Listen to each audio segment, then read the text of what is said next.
En la película Frozen, Anna le dice a Olaf que ni siquiera sabe lo que es el amor. Y Olaf le contesta: amor es pensar en la felicidad del otro en vez de la tuya. ¿Cuántos ejemplos sobre la necesidad de ser amados, sobre lo importante que es el amor, mucho más a veces que la felicidad, hay en las películas, en los libros, en las series? El amor romántico es hermoso de sentir, pero también muy peligroso. Aquí voy a compartir con ustedes definiciones, incluso testimonios reales sobre el amor, el enamoramiento y cuando el amor se vuelve algo enfermo. Así comienza este episodio llamado Amor atómico.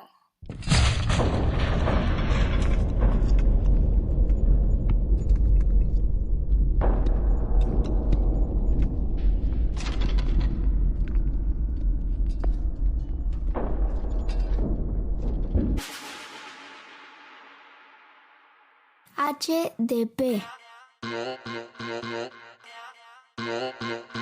Hora de pensar.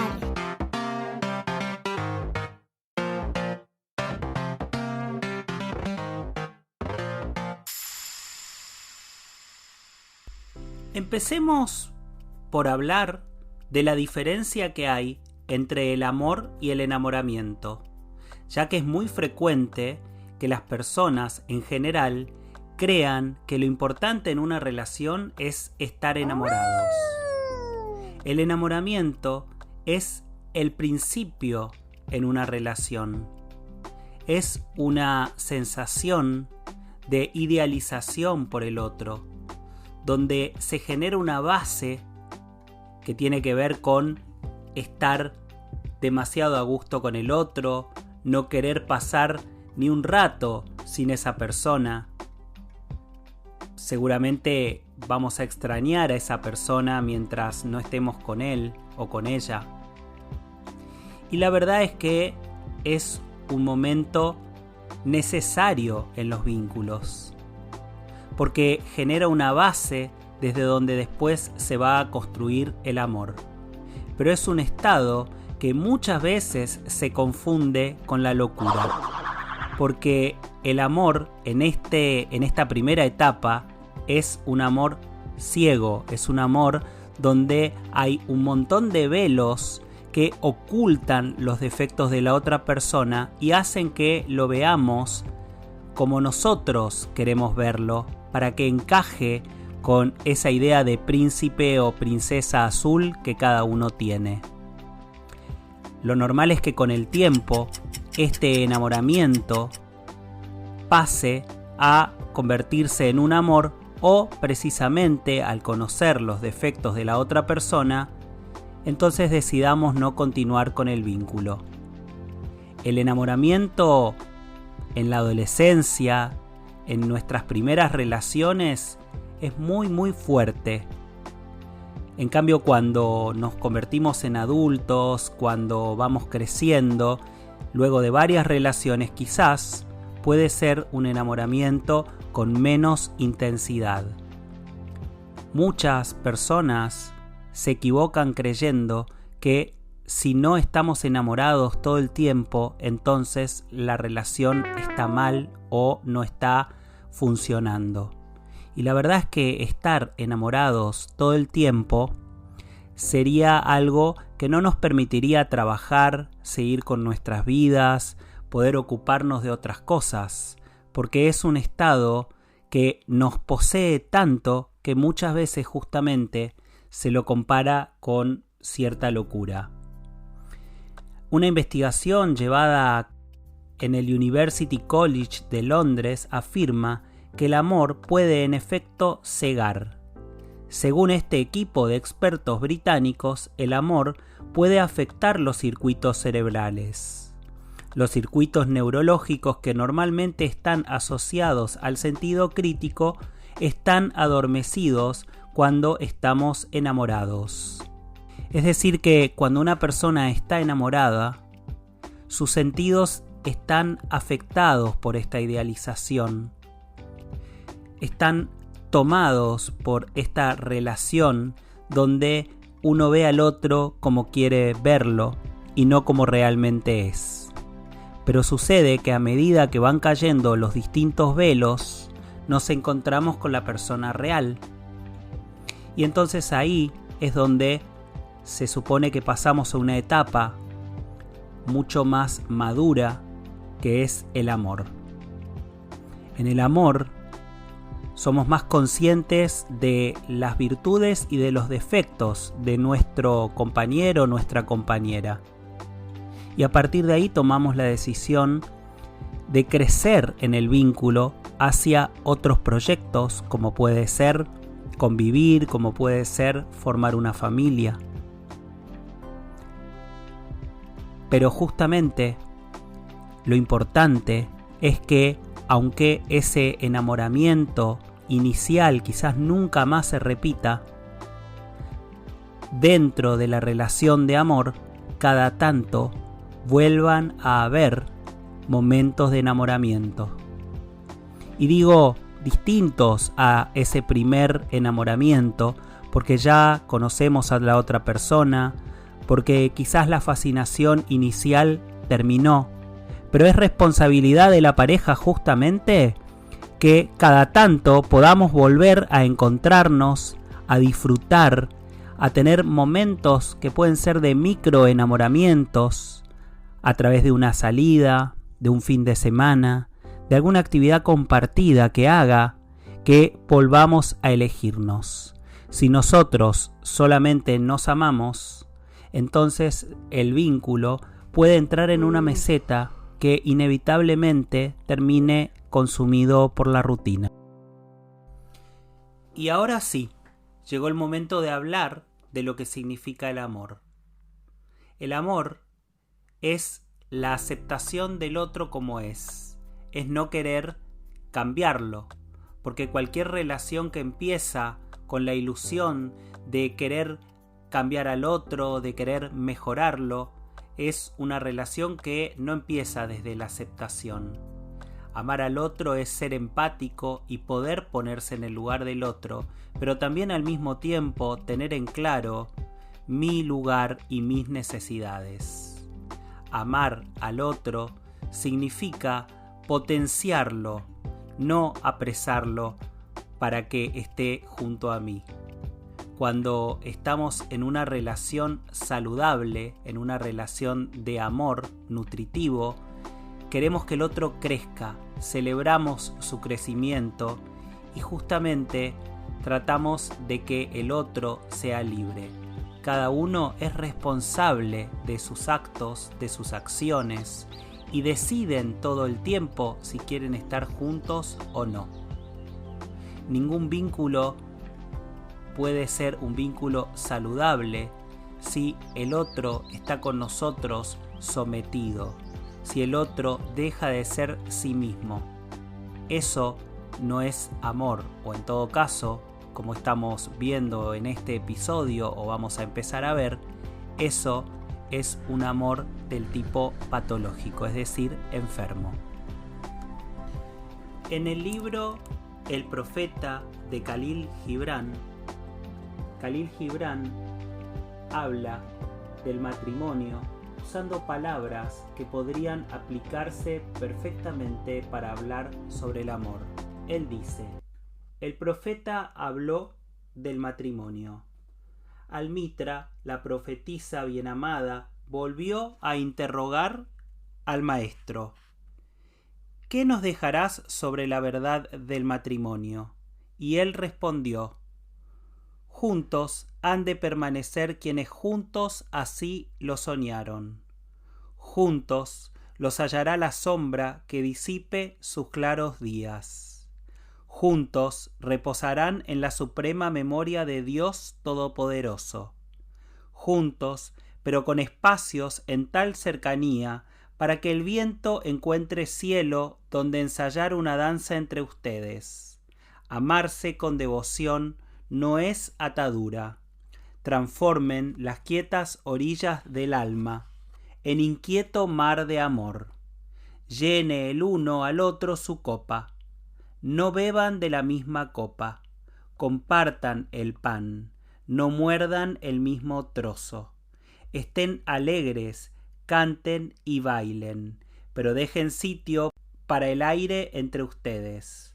Recuerden la enseñanza de la música.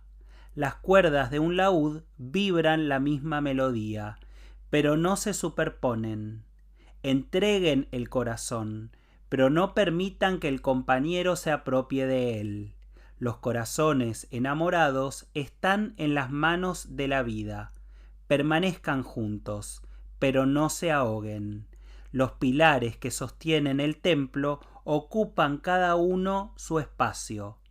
El roble no crece a la sombra del ciprés, ni el ciprés crece a la sombra del roble. HTP, hora de pensar. Vamos a hablar ahora acerca del amor y la necesidad.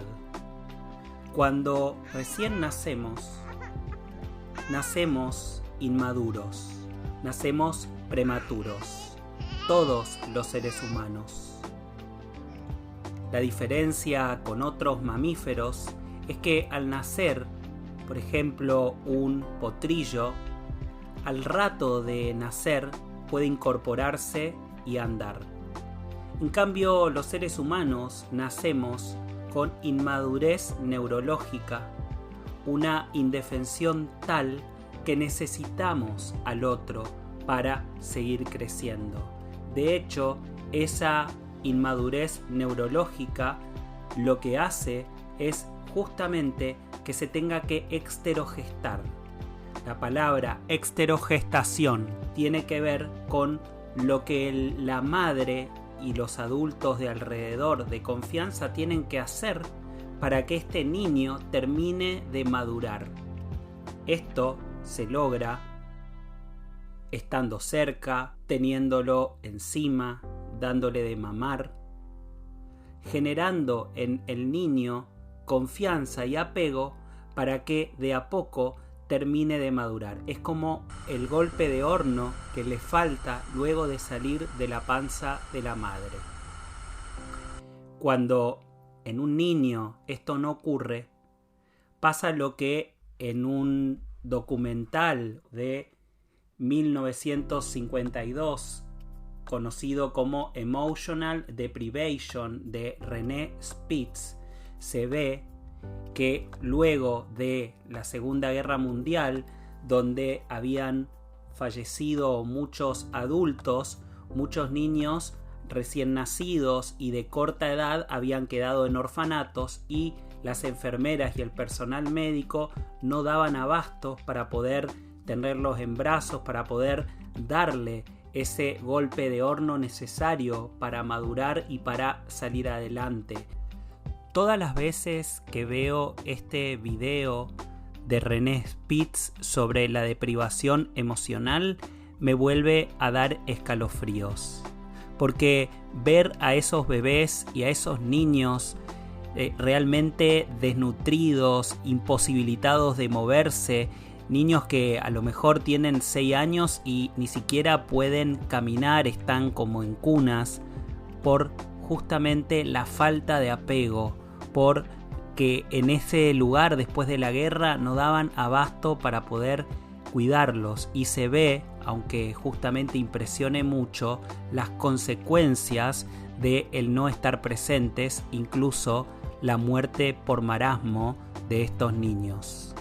Hay también investigaciones con monos donde se les daba, por ejemplo, bananas, y los mismos de alguna manera podían pelarlas, podían agarrar un palo y utilizarlo para acercar la fruta. En cambio, un ser humano necesita de otra persona para poder ser alimentado, para poder sobrevivir. Entonces, en el principio de la vida, la verdad es que hay una necesidad de apego, y el que investigó el tema del apego fue John Bowlby.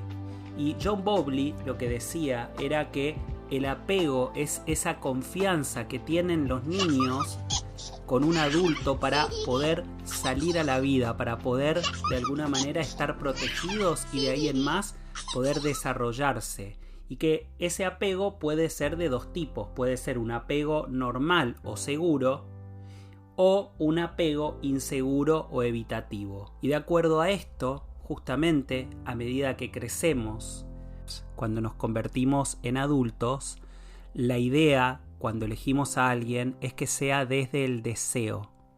El deseo es la pasión, es ese movimiento energético que hace que querramos compartir con el otro, pero que también podamos entender que si queremos a la otra persona, esa persona es libre, es una persona aparte de nosotros, es una persona que tiene sus pensamientos diferentes, tiene sus formas de ser diferentes, sus opiniones distintas, y la idea es que nos complementemos. Vuelvo a insistir en esto. Cuando somos niños y tuvimos una crianza con padres que quizás no fueron lo suficientemente cercanos, en algún punto maduros, como para poder sostenernos por distintas circunstancias de la vida, de grande, sin darnos cuenta, quizás sin ser conscientes, seguramente vamos a reproducir esto en todas nuestras relaciones, pero en especial en la relación con nuestras parejas. ¿Por qué en la relación con nuestras parejas? Porque es lo más cercano a una madre que tenemos, y es ahí justamente donde se nos jugarán los celos, las inseguridades, y harán que en vez de elegir al otro desde el deseo, lo hagamos desde la necesidad. Hasta aquí hemos hablado acerca de el enamoramiento y el amor, acerca de la necesidad y el deseo, y ahora de a poco vamos a ir adentrándonos en la situación en la que el amor se vuelve peligroso, es decir, puede transformarse en una bomba atómica. HDP. Hora de pensar. Está bueno entender que el asunto de la locura en el amor no viene solamente desde el ámbito psicológico. En la bioquímica, el amor romántico y el trastorno obsesivo-compulsivo grave no presentan ninguna diferencia. Este fue un descubrimiento de la profesora de psiquiatría y directora del Laboratorio de Psicofarmacología de la Universidad de Pisa, Italia, Donatella Marazziti, quien recibió un premio Nobel en Química en el año 2000. Según esta investigadora, los locos de amor tienen las reacciones propias del trastorno obsesivo-compulsivo, conocido también como TOC, que está asociado con bajos niveles de serotonina en el cerebro. Por otra parte, científicos de la Universidad de Rutgers han efectuado interesantes estudios sobre la esencia del amor. Mostraron que ante estímulos que se asocian a personas por quienes el sujeto siente mucha pasión, se activan ciertas áreas del cerebro relacionadas con la euforia y la energía desbordante. En estos casos se libera dopamina, que es un neurotransmisor cerebral cuya principal función es la de generar manifestaciones de satisfacción y de placer. Fíjense qué descubrimientos. En principio, entender que no es solo una cuestión psicológica, sino que también implica cuestiones hormonales que suceden en nuestros cerebros. Pero por otro lado, entender que en el amor, cuando hay un amor idealizado, un amor loco, esto se asocia y se puede ver con características similares de las que se ven en el cerebro de una persona con trastornos obsesivos. Es decir que podemos pensar de alguna manera que la manera de amar de una persona que tiene dependencia emocional es una manera obsesiva, es una manera controladora, es una manera donde necesita del otro, así como una persona que tiene un trastorno obsesivo compulsivo necesita de sus rituales para poder de alguna manera calmarse. Pero esto es como una rueda del hámster que nunca acaba, porque siempre la persona siente que falta algo, que algo se le va de control, y justamente en las relaciones personales es muy difícil tener el control o tener la ilusión de que podemos controlar al otro, y si lo logramos hacer de alguna manera, esto es muy grave porque se transforma en sometimiento. En sintonía con esto, Erich Fromm, psicoanalista muy reconocido y autor de libros tales como El miedo a la libertad y El arte de amar, hablaba de el amor neurótico, que se distinguía justamente por las falsas concepciones de amor que llevan a las personas a desarrollar comportamientos compulsivos y pensamientos obsesivos, así como relaciones llenas de dependencia. Este amor neurótico se desencadena cuando un individuo pone su vida en las manos de alguien más, pasando a modificar su comportamiento en función de la otra persona. Esto puede comprometer la vida social propia, dado que en muchos casos el individuo que ama demasiado tiende a poner su relación amorosa en el centro de su existencia, como si no existiera nadie más. Estoy convencido que si por unos minutos se ponen a pensar, conocen a alguna persona que ha dejado sus vínculos, incluso se ha distanciado de sus familias en el nombre del amor, para estar con esa persona amada.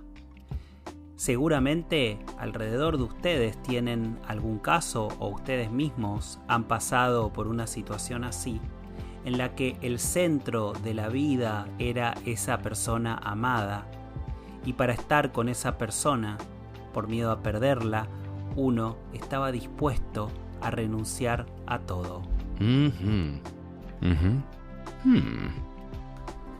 Frases como el amor es ciego, no puedo vivir sin vos, sos lo más importante o lo mejor que me pasó en la vida, o cuando no estás siento que me falta el aire, son carteles de peligro para alertarnos, para hacer sonar alarmas bien fuertes de que posiblemente estamos transitando una relación de dependencia afectiva, una relación no saludable. Y si es así, las personas que están atrapadas en esta red van a hacer lo posible para negar de alguna manera lo que están sintiendo, lo que de afuera son advertidos por sus afectos, porque no van a querer romper con ese amor tan maravilloso del cual necesitan de verdad. Las personas que tienen dependencia emocional sienten que si el otro no está, literalmente les falta el aire. Literalmente el oxígeno para que ellos puedan respirar es el otro. Y sienten que si esa persona no está, no saben cómo seguir con sus vidas, no saben qué hacer con sus vidas. Quiero compartir ahora el testimonio de una persona que se animó a abrir su corazón y compartir su historia de dependencia emocional. Nos conocimos por Badoo, empezamos a chatear un rato por la app y después nos pasamos los celulares. La verdad es que enseguida hubo conexión. O sea, para mí Enrique era una persona muy seductora, conocedor del sexo femenino, ¿no? Cosa que la verdad que después pude comprobar. A los 4 días más o menos, o 3 de chatear, la verdad que estábamos todo el día ahí, ¿no? Chateando. Él me mandaba frases como de buenos días, me daba las buenas noches, ¿no? Me hablaba de, no sé, dejar fluir y de que quería conocer una pareja en serio, no quería algo pasajero. Eso a mí me hizo decidir encontrarnos. Entonces él me dijo que fuera de día, no de noche, para que yo me sintiera confiada. Yo estaba hacía solo esos días en la app, o sea, fue mi primer chat, y nunca había quedado con nadie para poder verme. Entonces nos citamos en una esquina, en un lugar muy conocido, concurrido, de acá de Capital Federal, de tarde, y sí sé que es un 4 de octubre. Él me habló mucho, me llamó un poco la atención de que habló mucho de él, de su pésima relación con su ex. Me contó que tenía una hija de 4 años a la que no veía porque la madre le puso una restricción. Él en ese momento tenía 49 años. Es profesor de literatura en un colegio en el cual trabaja un turno y después en el mismo colegio como jefe de preceptores. Después de esa charla, chateamos durante varios, como te dijera, unas 10 horas más o menos más, y yo me fui enganchando. La verdad es que él me gustaba y me mandaba canciones que eran casi esas canciones que rozan lo erótico. La verdad que para mí, te vuelvo a decir, es un hombre muy seductor y se veía que de esa manera él, no sé, tenía conocimiento. Me tenté y bueno, y accedí a tener un segundo encuentro. En ese encuentro, la verdad es que chateamos lo que nunca, en mí, de 6 de la tarde hasta las 4 de la mañana del otro día. Y esas conversaciones eran como de un tono subido, ¿sí? Él estaba como intentando, y la verdad que lo logró, como excitarme terriblemente. Esa semana cumplí años y ahí fue cuando yo empecé a pasarla mal.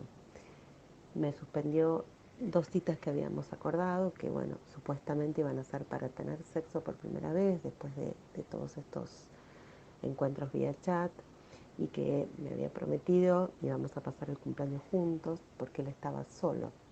Pero pasó que me dejó plantada y sin avisarme. Después lo que me contó fue que tuvo un bajón, que entonces apagó el celu, y que yo le había hecho, la verdad, un cuadro a él, bueno, te lo cuento, ¿no? Como con fotos de su hija, y aunque me re desilusioné, no sé por qué, pero seguí adelante. Después de muchos días, alrededor de 9, 10 días, no me acuerdo bien, y cuando me estaba por suspender de nuevo, porque según él había ido al cajero automático y la tarjeta la había perdido en el cajero, fuimos a cenar, yo le pagué la cena y el albergue transitorio. La verdad es que lo que yo no quería es que él me volviera a suspender el encuentro. No sé qué me pasó. Quería estar con él, me recalentaba. Pero más allá de eso, él me suspendía, ¿no? Yo no me daba cuenta, volvía. Esa primera vez que estuvimos juntos, para mí fue buena, ¿sí? Aunque él no pudo mantener la erección. Yo lo noté, pero me quedé enganchada en lo que sentía, y creo que eso fue mi perdición. A partir de ahí hizo conmigo lo que quiso.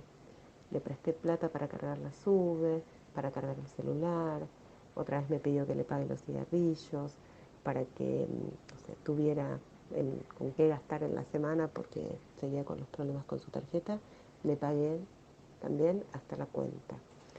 Llegó Nochebuena y pasó esa noche la de Navidad en mi casa.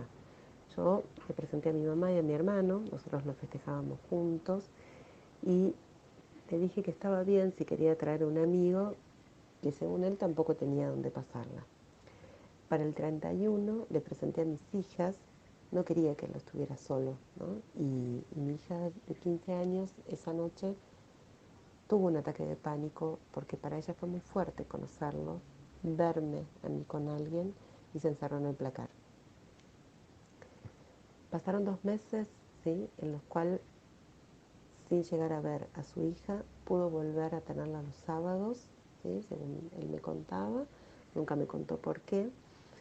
Y el primer sábado que la pudo ver, la trajo a casa, ¿sí? Él, la mayoría de las veces, se dormía la siesta después de comer y yo me quedaba jugando a la nena. No podía llevarla a su casa porque esto era inevitable. Pero después, cuando fui por primera vez, comprendí que estaba cerca de ser un acumulador compulsivo.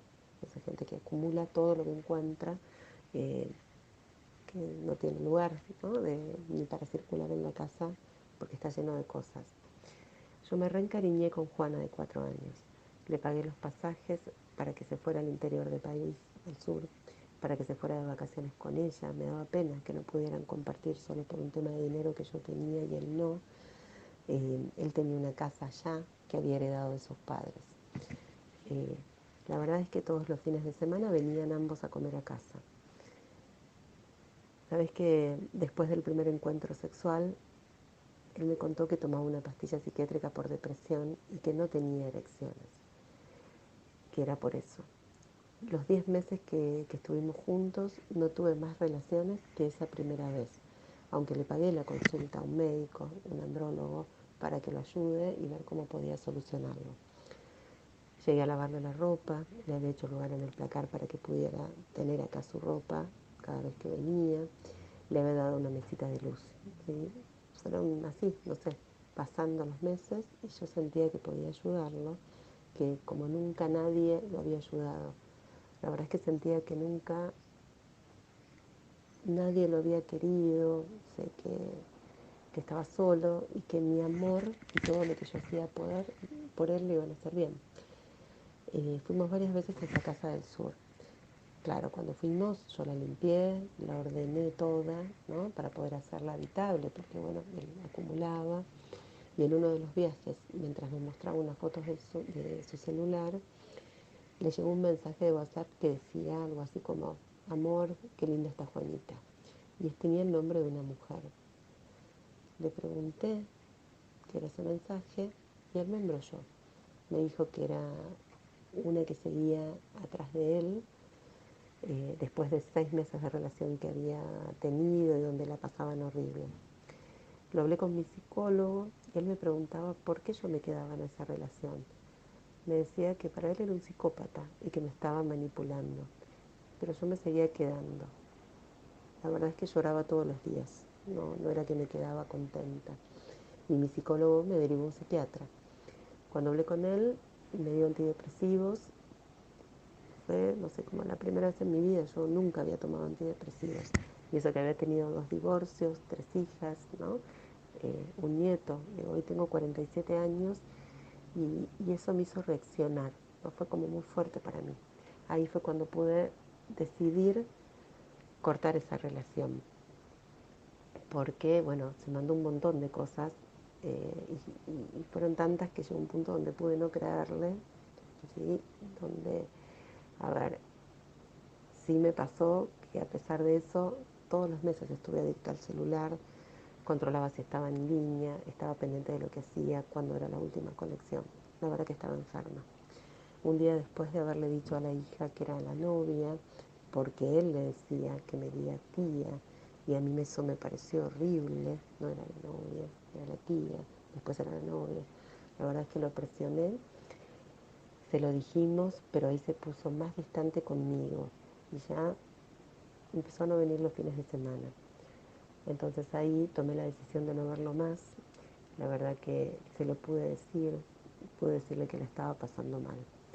Su respuesta fue que no podíamos terminar por mensaje, así que iba a venir a casa para que lo habláramos. Y yo le dije que no tenía más nada que decirle de lo que ella le había dicho. Algo que me olvidé es que él estaba operado del corazón y estaba anticoagulado.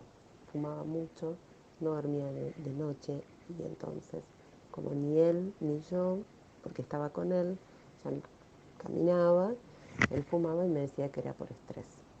Me dijo que venía varios días y por distintos motivos me fue cancelando. En un momento puso en el estado de WhatsApp algo así como que si el amor no soporta momentos difíciles, entonces no es verdadero. Y ahí le mandé un mensaje diciéndole lo mal que yo me sentía, que nunca me dijo un te quiero, que yo ya había dado todo por esa relación y que él, bueno, si él no se quería, yo no podía hacer eso por nadie y él tampoco podía entonces querer a nadie. Lo leyó y no me contestó. El martes no estuvo en línea y el miércoles tampoco. Ahí yo me empecé a preocupar, pero la verdad es que no quería llamarlo. El jueves a la mañana viene una amiga a casa para decirme que había sufrido un infarto. Se murió. Me contó que eso le había pasado.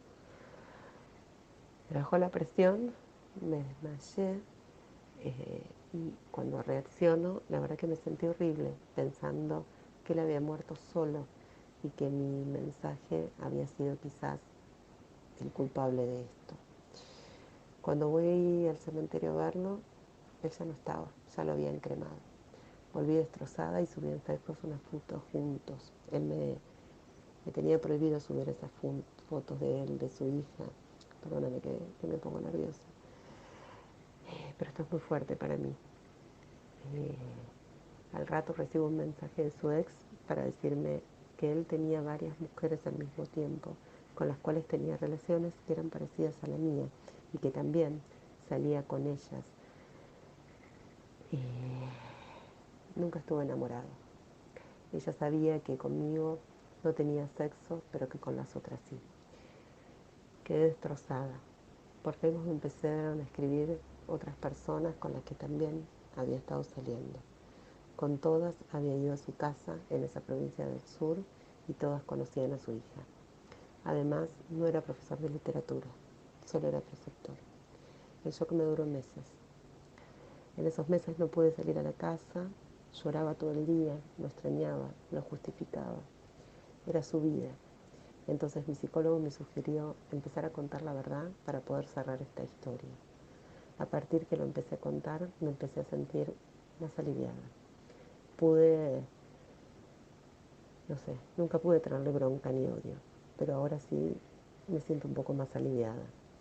Después de un tiempo, me empecé a sentir un poco mejor y aunque siempre estuve en contra de los tatuajes, hice varios y muy de a poco comencé a chatear otra vez para conocer gente en diferentes aplicaciones, pero habiendo aprendido un montón de esta experiencia y aprendiéndome a cuidarme de otra manera. Muchas gracias, Cecilia, por este valiente testimonio. Gracias por compartírmelo, ya que tu historia resulta súper valiosa para que aquellos que escuchen el podcast puedan darse cuenta y quizás incluso reflejarse en la misma para ver qué relaciones tóxicas, qué historias de este tipo hay en las propias vidas o por lo menos alguna vez cerca de nosotros hemos escuchado testimonios con situaciones parecidas, con vínculos de mucha dependencia al punto de que las personas que integran los mismos o están atrapados en ellos no se dan cuenta. Este testimonio nos permite definir lo que es la dependencia. Las personas dependientes son aquellas que suelen cuidar a los demás exageradamente en desmedro de sus propias necesidades y dolencias. Esto no solo ocurre en las parejas, sino que puede darse en todo tipo de relaciones en las que estas personas se sienten compelidas a brindarse absolutamente y tienen temor de soltar el control, porque sienten que si lo hacen puede suceder algo trágico. Puede que estés o que hayas estado en una relación codependiente. Estas características particulares de la conducta de las personas que padecen este tipo de situación pueden servirte para averiguarlo. Están siempre disponibles para sus parejas, descuidando sus amistades e intereses. Se sienten vacíos sin el otro, aunque la relación pueda ser sumamente conflictiva. No pueden salir de las relaciones. Hacerlo les causa mucho sufrimiento. Desde que inician el vínculo se empeñan en lograr la meta de que el otro mejore, cambie y los elijan. Son quienes asumen todas las responsabilidades de la relación. Suelen ponerse a cuestas la planificación y todas las propuestas. No pueden amar a personas que propongan un amor saludable. Estos les resultan aburridos, poco deseables e incluso les generan rechazo. Confunden angustia, miedo y dolor con amor y excitación sexual. Pueden sufrir relaciones de dependencia emocional con más frecuencia aquellas personas que tienen autoestima baja, inseguridad y poca confianza en sí mismos. Seguramente notaron a lo largo del podcast que a veces hablé de dependencia emocional y otras de codependencia emocional. Justamente la codependencia emocional es cuando ambas personas en el vínculo sienten lo mismo y tienen esta estructura donde se necesitan, donde no pueden vivir separados del otro y entonces se genera un vínculo tóxico de ambas partes. Allí es donde el amor se convierte en una droga.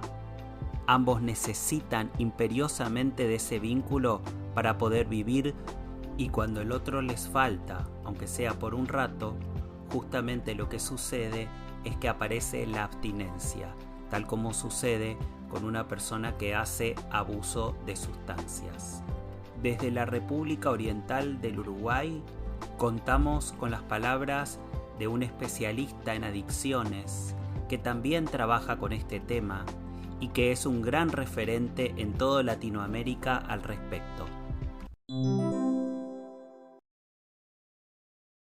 Mi nombre es Herman Schreck, yo soy psicólogo, especialista en tratamiento y prevención de la adicción y te estoy hablando desde Uruguay. Respondiendo a la pregunta que mi querido colega Mauricio me hace sobre cómo es que el amor puede transformarse en una droga, quiero contarte que en el siglo XVI de nuestra era, Paracelso, un alquimista, médico y astrólogo suizo, llegó a la siguiente conclusión. Todo es veneno, nada es veneno. Solo la dosis hace al veneno.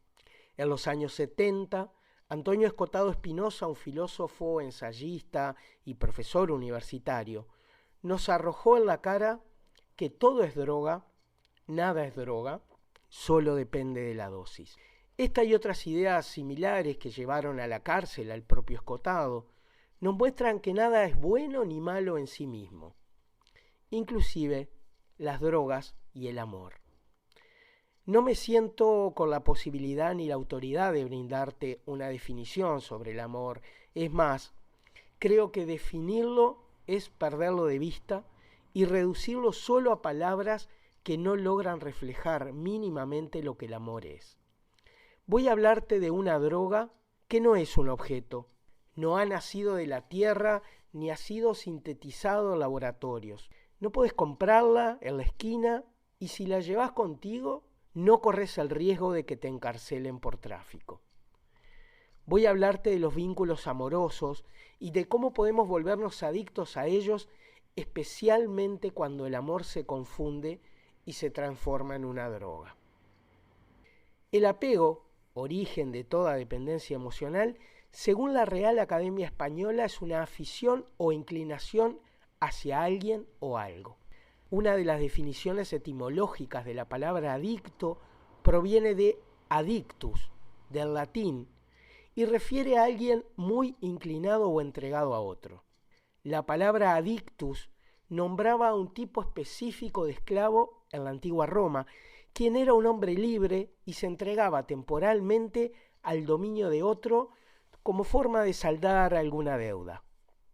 Podemos reconocer la similitud, ¿verdad?, entre las definiciones de apego y adicto, pero además te adelanto que tienen más puntos de contacto.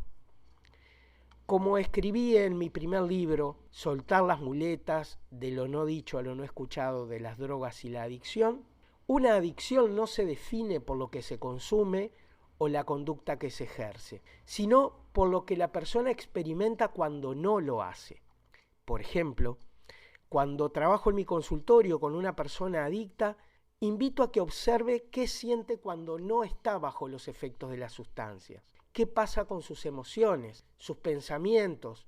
¿Qué pasa con su vida cuando no consume? En los vínculos basados en el apego, el malestar aparece ante la sensación de que la persona se distancia, o de lo contrario, que se me tira encima y me quita espacio hasta para respirar. Cuando mi pareja pasa mucho tiempo sin comunicarse conmigo, cuando parece que ya no me abraza como antes, cuando no me dice te quiero con la misma frecuencia, cuando me parece que se interesa por alguien más y aparecen mis celos, ahí experimento el síndrome de abstinencia. Este malestar también aparece de manera similar con los consumidores de drogas. Como define José Castelló Blasco, la dependencia emocional es un patrón persistente de necesidades emocionales insatisfechas que se intentan cubrir desadaptativamente con otras personas. Es uno de los vínculos de dependencia de mayor dificultad, por su reconocimiento, diagnóstico y tratamiento. Porque estar enamorados es similar a estar drogados. El enamoramiento es esa etapa inicial de cualquier relación sexoafectiva que puede considerarse un estado confusional, con exaltación maníaca y episodios de ilusión casi delirantes. Como toda embriaguez, este estado no dura para siempre. Estos neuroquímicos, algo así como un cóctel del amor, se distribuyen en nuestro organismo en dosis muy altas y en un corto tiempo. Al cabo de un tiempo, entonces, vuelve a nosotros la realidad. Y como con cualquier droga, tenemos dos caminos. O asumimos la realidad y la aceptamos, o volvemos a buscar el estado de embriaguez. Como dice Joan Garriga, las drogas son amores seguros. Amores presentes, accesibles, satisfactorios en varias formas, pero no son un amor de verdad. Las drogas y las relaciones me pueden brindar la fantasía de estar a salvo de mí mismo o de mí misma, pero es solo eso, una fantasía. La dependencia emocional entonces se confunde con el amor, pero es hija de la necesidad y no de la abundancia. Invita a consumir del otro y no nos permite compartir lo maravilloso que ambos tenemos para ofrecer. Brillantes palabras desde Uruguay que muestran que aunque estemos acostumbrados a hablar de drogas cuando nos referimos a alcohol, a marihuana, a cocaína, a fármacos, el amor también puede ser una droga y por eso justamente elegí llamar a este podcast Amor Atómico. Y para ir cerrando este episodio nos resta hablar, por un lado, de el otro lado de la trama, es decir, de la persona que puede producir en alguien dependencia emocional. Y por otro lado, para finalizar, de recomendaciones acerca de cómo poder salir de una relación de codependencia.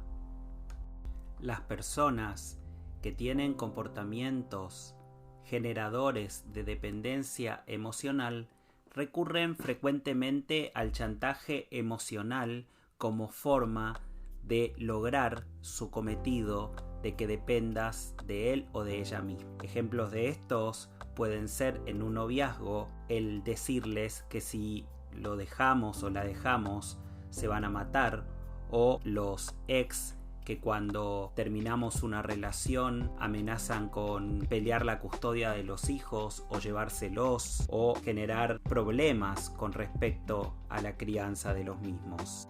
Una persona que no nos deja libertad para poder salir con amigos e incluso tiene celos acerca de nuestros trabajos y está todo el tiempo controlándonos y acusándonos de situaciones que no hay pruebas para que la persona pueda utilizar a la hora de acusarnos. Estos individuos utilizan este chantaje emocional para lograr el cometido de que cada vez que hagamos algo donde no sea con esa persona, nos sintamos culpables, sintamos que vamos a perder al otro y entonces terminemos obedeciendo, generando, claro, una relación de sometimiento.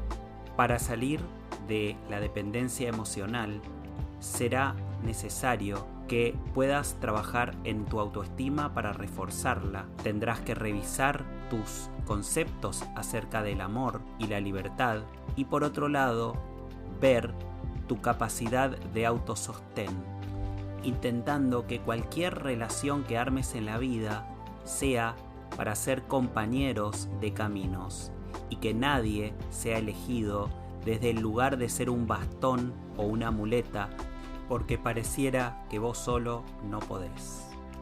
Quizás para todo esto necesites recurrir a una terapia, un espacio donde trabajes tu autovaloración y donde entiendas que una relación saludable y nutritiva es una relación que genera potencia.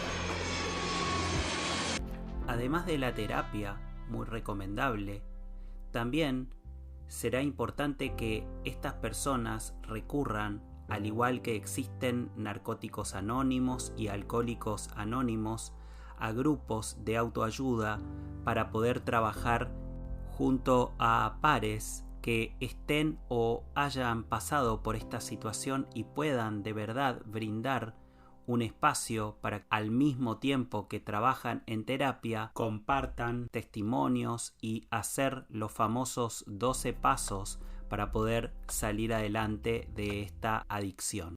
HDP, hora de pensar.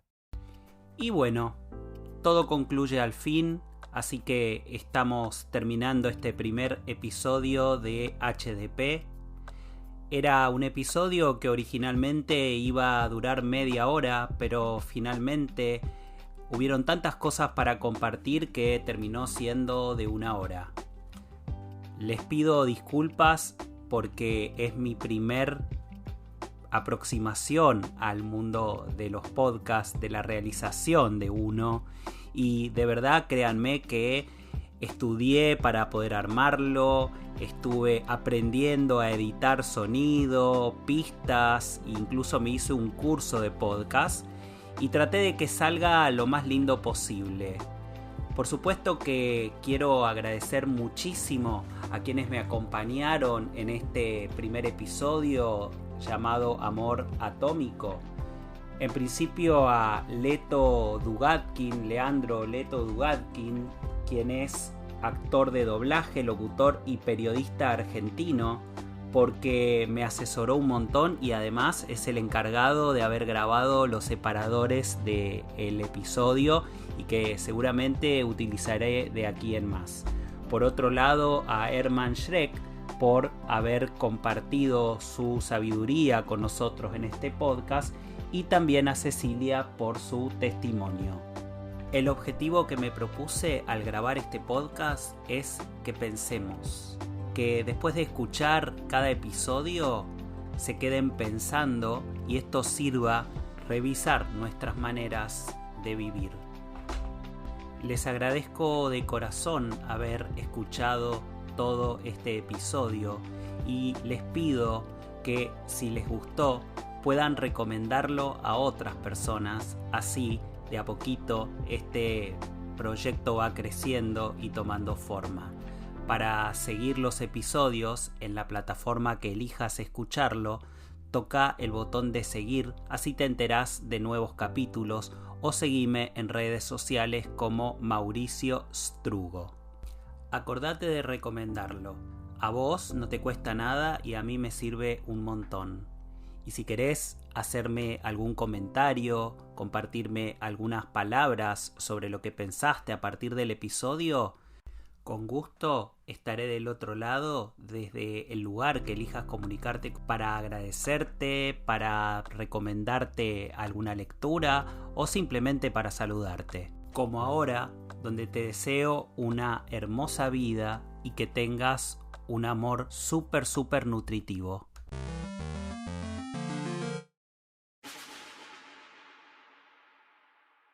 HDP.